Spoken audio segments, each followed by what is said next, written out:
Our next distinguished personality to honor us with her presence is Captain Martina George, an Army veteran. I would take the privilege to present her biodata through a short video clip. Can we have the video clip, please?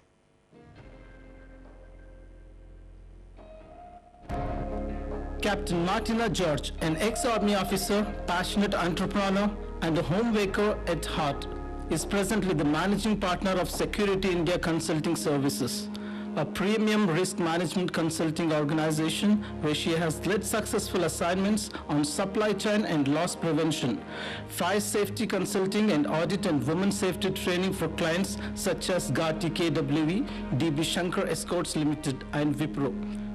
She is also credited with high-trained over 6,000 plus women from widely dispersed geographical backgrounds across the country.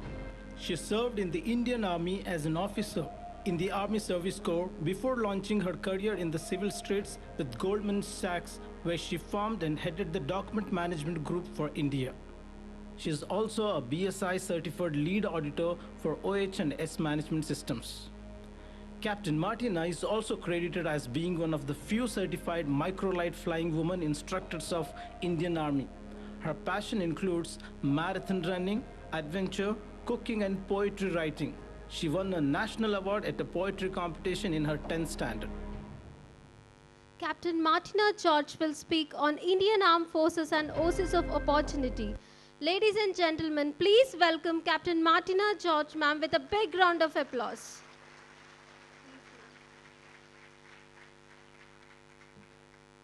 Thank you so much for that wonderful introduction. Feels good to go back in days and see myself in the uniform again. A wonderful morning to one and all. And my first question to the gathering, and especially to the NCC cadets who are here, because NCC has been very close to my heart. And I would tell you all why NCC is close to my heart as I go ahead in the presentation. The first question is, whoever is sitting in this crowd, the NCC cadets, can anybody tell me, why have you opted for NCC? What is your plan ahead? Anybody?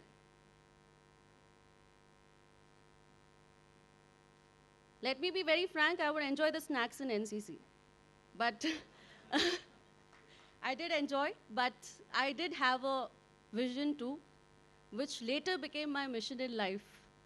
And so anybody, the lady cadets, can anybody just answer me, why have you opted for NCC?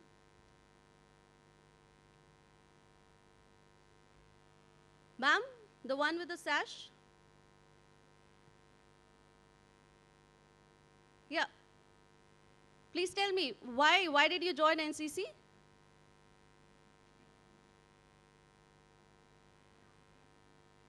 Sorry, ma'am? Okay. So when did you get this thought in your head that you have to join army, so you have to do NCC? Who guided you? You're ready, sir. Who is ready, sir, here? Okay. All right. That's really nice. Others? So out of all of you sitting here, the NCC cadets, how many of you want to join the Army, Air Force, Navy? That's a very good number. Sir, you want to see how many hands? Yeah. So that's because Colonel Sharan has got such a big mission in his mind, the vision, and you all are the ones who will have to draw this and make this a mission going forward. Because before I go ahead and tell you what are the opportunities that you have in the Army, I want you to just take you through what made me join into Army and how I did, because that is very important, is what I realized in later part of my life. So,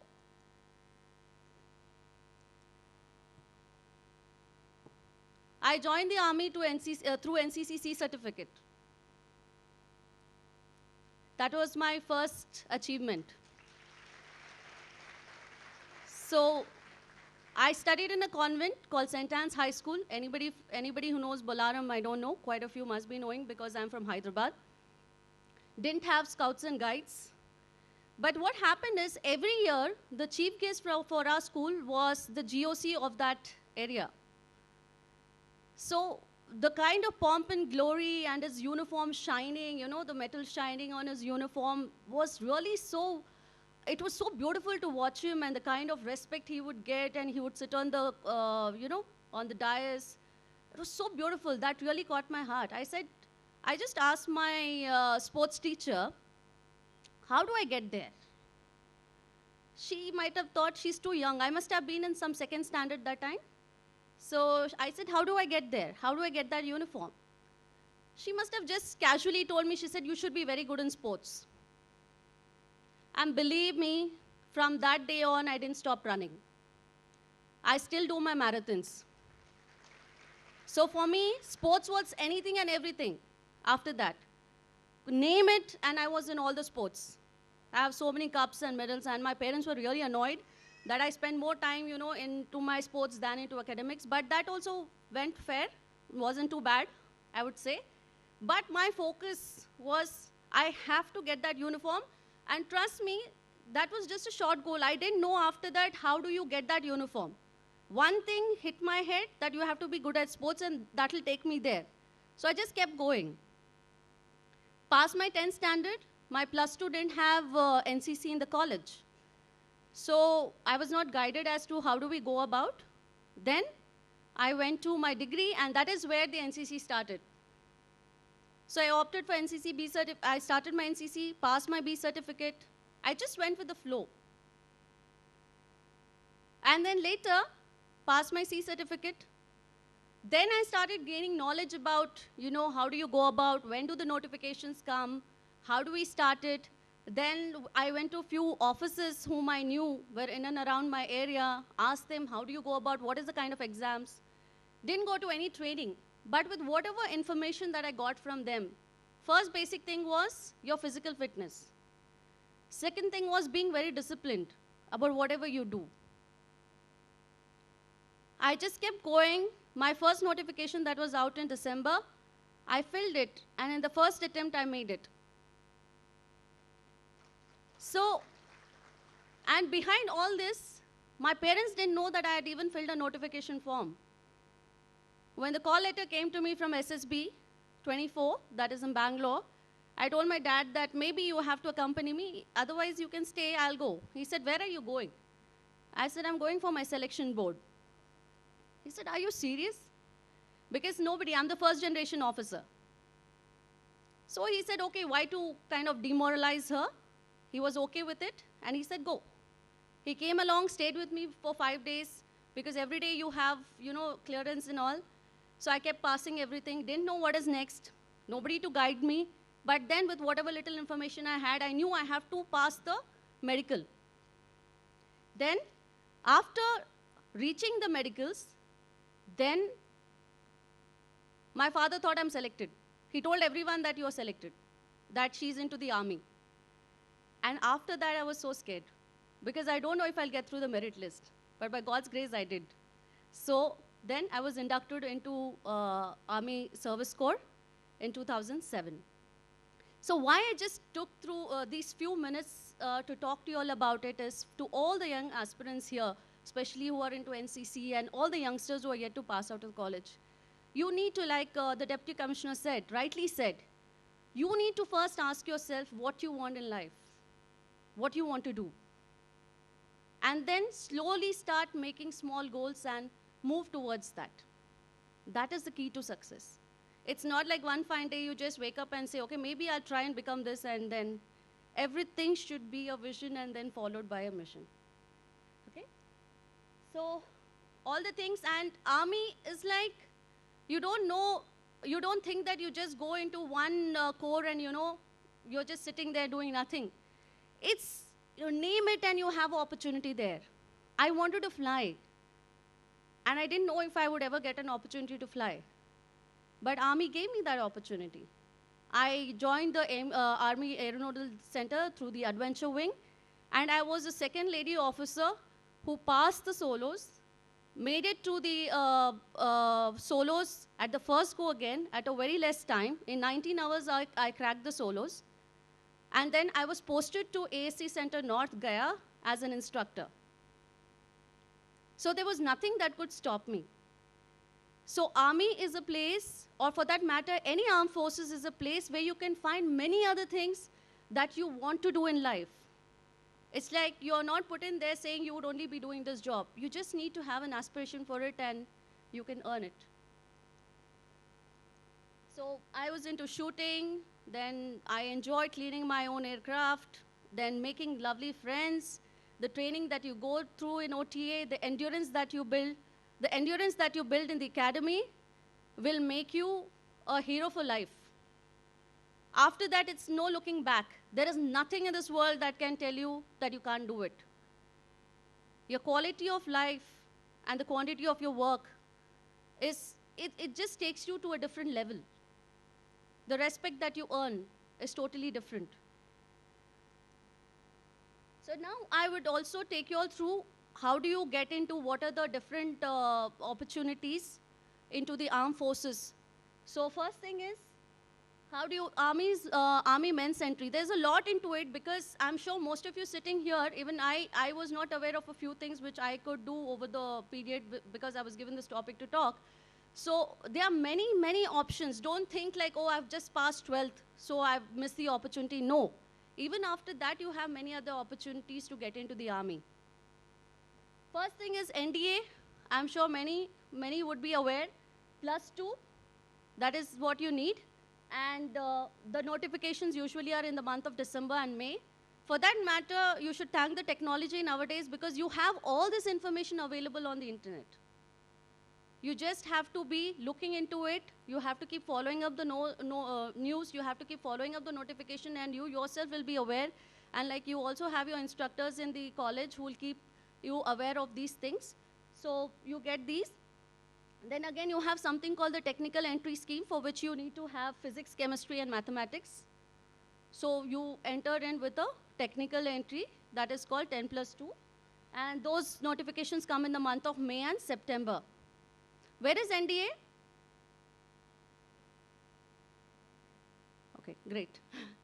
And then you have the ACC entry again, for which you need +2 or anything equivalent. And these notifications come in the month of September and March. Okay? And then again, if you have missed this entry, not to worry.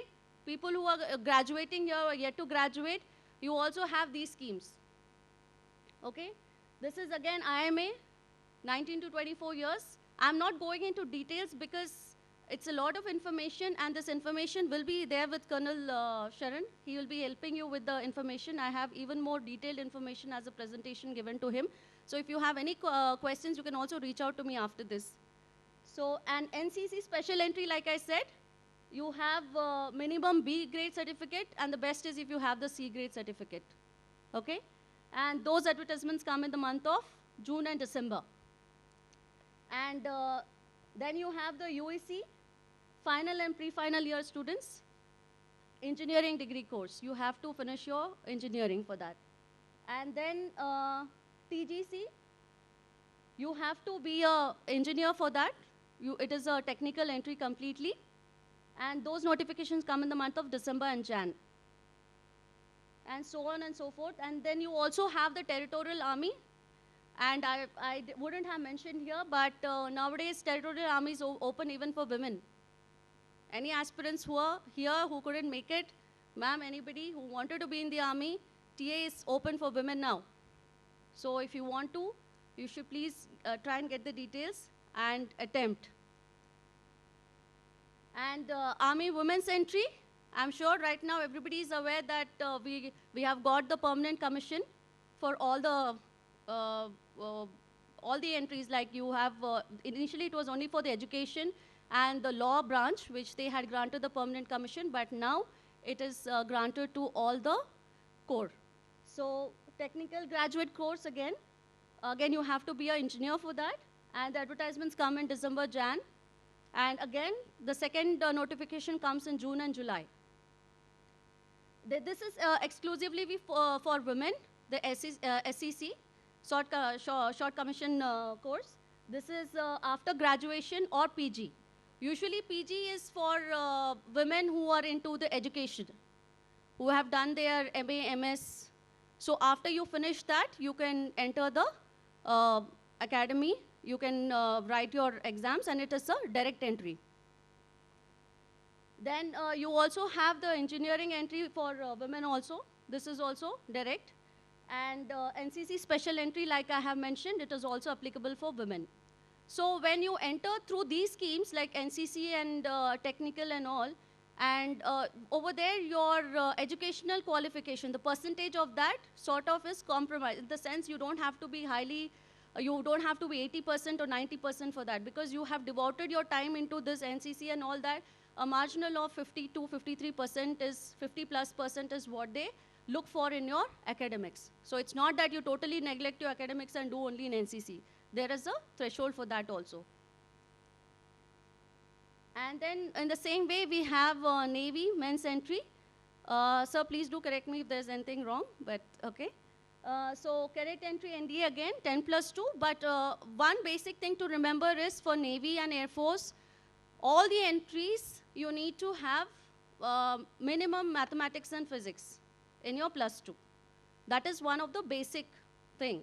In Army, we do have a relaxation in that a bit, but for Air Force and Navy, the basic thing is you have to have mathematics and physics in your +2. That is very, very important. Okay? So, and then again, you have the cadet entry Naval Academy, 10+2 again with physics and maths. Then purely engineering and electrical branch. There are different branches in the Navy. So that is again a direct entry. As I said again, 10+2, you should have your mathematics and physics with PCM, 70% marks. This is very important to know.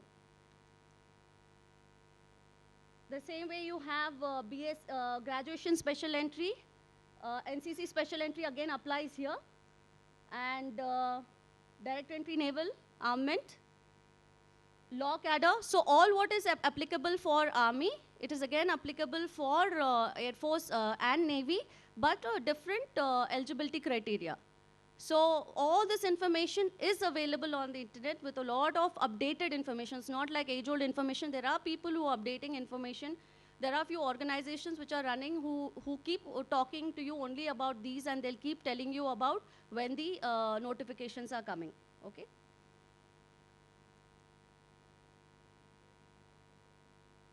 Then Navy's men's entry, there are a lot of entries in this. Like you have the general service, hydro cadre, aviation cadre, and observer cadre. So they have all sub divisions also. Like in the Army, we have a total direct divisions, but then in Air Force and Navy, they do have sub cadres also, and they're very specific about their qualifications because they need technical entries mostly. Then again, you have women and men entry graduation, just like how we had it in the Army. Law cadre, again, with 55 marks aggregate. And logistic cadre, this is very beautiful. I must tell you, I first applied for this. I did get through, because as I told you, there was nobody for me to guide. So whatever notifications came, I just filled everything and sent. So, but then for some reasons, there was a clash or something, so I didn't make it for this interview, but I went for the Army interview. So aviation graduation, 60 marks with maths and physics, +2, okay? I think this is self-explanatory. Air Force again, NDA and CDSE. Graduation in any discipline, but with minimum physics and mathematics. I'm just emphasizing on this so that people who have not yet joined their +2 or about to or something, please ensure that you have science in your background if you are very keen on joining the Air Force and the Navy. And for that matter, I think science nowadays helps you in all your competitive exams also, so you should make it part of your curriculum. So, flying branch, graduation in any discipline, okay? But again, with physics and maths. And technical branches, 4-year graduation course. So, specific schemes they have. For that, you have to ensure that you have a engineering for that. And ground duty branches, these are the non-technical. There are few technical and non-technical also. And then SCC for women only, for commercial pilot license holders. So people, there are women aspirants also who are commercial pilots, right? So they have entry for them also. Medical, very important. Sir was telling me there are a lot of doctors and nurses from this place. So you people should ensure that, you know, you try and get into it, because when you get into army through, into AFMC, or you get into MNS, you're just not living that medical life as not only fulfilling what your parents wanted, but you're also fulfilling your other dreams. Because apart from that, there are lot more other options. The AFMC officers that whom with we serve with in the army, they do everything with us apart from their core job. So you're not just living your medical dream of your parents, you also will be living your dream what you wanted to do. So it doesn't stop you anywhere. Okay? So I don't know if I have rushed through the entries, because if I keep going into it, it takes a lot of time, sir. But I do have a detailed version of these entries, and I would anytime leave my contacts with sir. If anything, you all can reach out to me, and I can give you a detailed description of all the entries.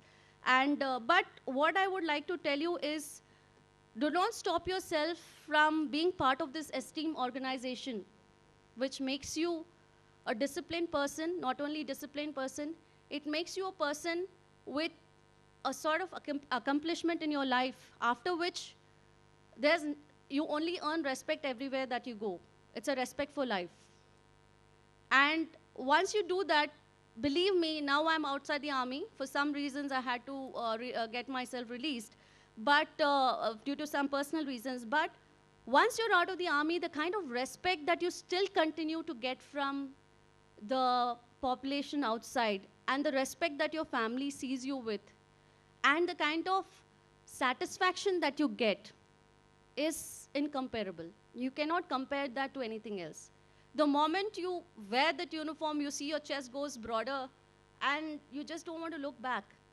The feeling which I'm saying, you can really get it only once you earn it.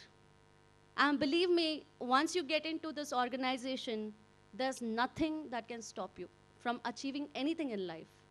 The endurance that they build you with, the kind of, the discipline. I feel in this country, everybody should be made compulsory army training, because the discipline, I think that is how a nation will become a better nation tomorrow. And I'm strongly for it, because I think the kind of discipline that we learn here, you stand out in the crowd. People will start looking at you like, okay, this person may be from defense background, because you come out to be like that. It becomes part and part of your DNA or your blood. So, and now once I left the army, there was one thing, there's always plan B. I thought, what if I don't get in the army? So, and my dad was pushing me. He said, look, you finished your graduation, and I thought you're going to one of the best business schools. So he always wanted me to get into IIM or something like that. So I started preparing for my CAT also. So मैंने अपना CAT classes शुरू किया. उसके लिए time coaching center भी start कर लिया. उसके exams भी लिख दिए. पहला exam was atrocious. बहुत ही गंदा percentile आया. My dad looked at me and he said, are you sure about what you want to be in life? Felt very embarrassed in front of my siblings. I said, Dad, I know what I want to do. Till then, I didn't tell them that मैं अभी भी army join करना चाहती हूँ, because there was a small incident. My younger brother, he almost got selected in the Air Force, but due to medical issues, he was not able to make it. So that atmosphere in the house was like so bad, जैसे मातम हो जाता ना कि oh, son couldn't get into the Air Force. So, and after that, if I break this news saying that मुझे अभी call letter आया है और मुझे selection के लिए जाना है, तो they were like, अरे, there was something behind it, your brother couldn't make it, but it's okay, that statement. But it's okay, if you want to give it a try, go ahead. So it happens, na, conservative families in our country. Arey, the guy couldn't do it, what will you do? But my dad was supportive too. So he took me, he said, it's okay, give it an attempt, we'll see. So I made it. But after that, you know what army has given me?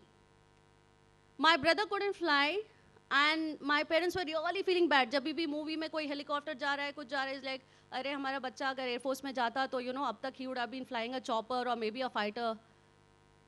I flew microlight. I fulfilled even that wish of theirs, their daughter. Okay?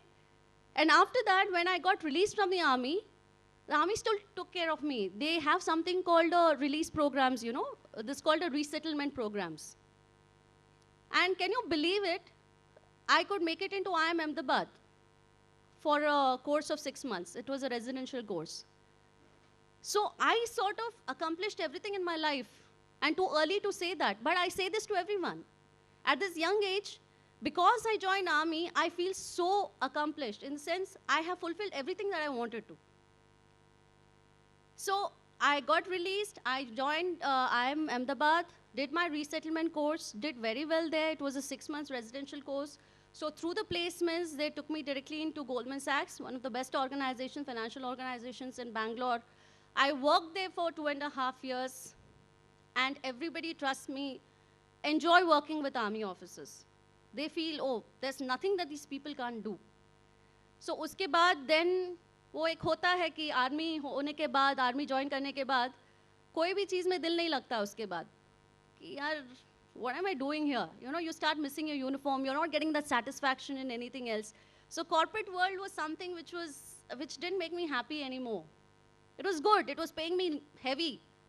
It was giving me a very good package. When I joined itself, I think they took me at a package of 20 lakhs per annum, which was like, what do I do with so much money? So and after that, there was no stopping.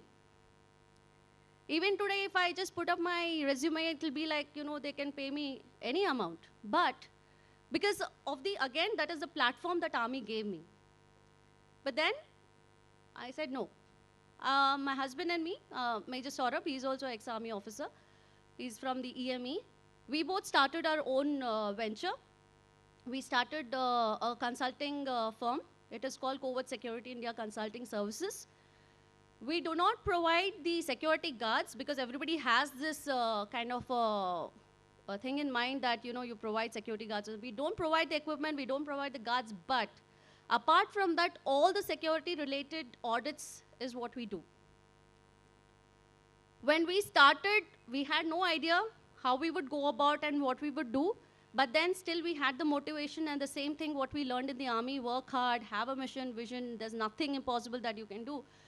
And we did that, and after that, I realized there was no stopping, and right now we have clients like Wipro, we have bigger clients like Apple, DB Shankar, we have Amazon, and they're all with us on a perpetual contract. So army can give you a lot of things. Armed forces, rather, I put it together. So please try and aim to get yourself into it. It makes your life very beautiful and accomplished. Okay? And then today, as I said, I'm into, I also do a lot of women empowerment programs where I do a lot of self-defense techniques. I teach them a lot of self-defense techniques and also do the psychological part of it. So I have trained almost 4,000 plus women as on date. So from all streams. I also do residentials, I also do corporates. So there's no stopping you because you become, you know, a master. Maybe you're not a master of everything, but jack of all trades. You know everything. There's nothing that you have not done in the army. So you know everything. Any stream you're like, okay, fine, what is there? We'll just crack it, we'll learn it, and we do it. So that's how I started, and we're doing well by God's grace. And right now, we are also going to launch our first app because thanks to COVID, so a lot of things, the gambit of the entire business has changed, but it has helped us to launch our app, which we'll be launching very soon, and hoping it will do well. So, sir, I thank Colonel Sharan for the lovely opportunity that he has given. I'm hoping that I could fulfill his desire of putting some aspiration into your minds. And please do well and make Bidar proud.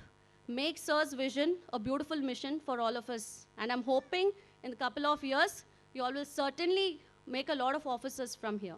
All the best to all of you. All the best to you, sir. Thank you so much.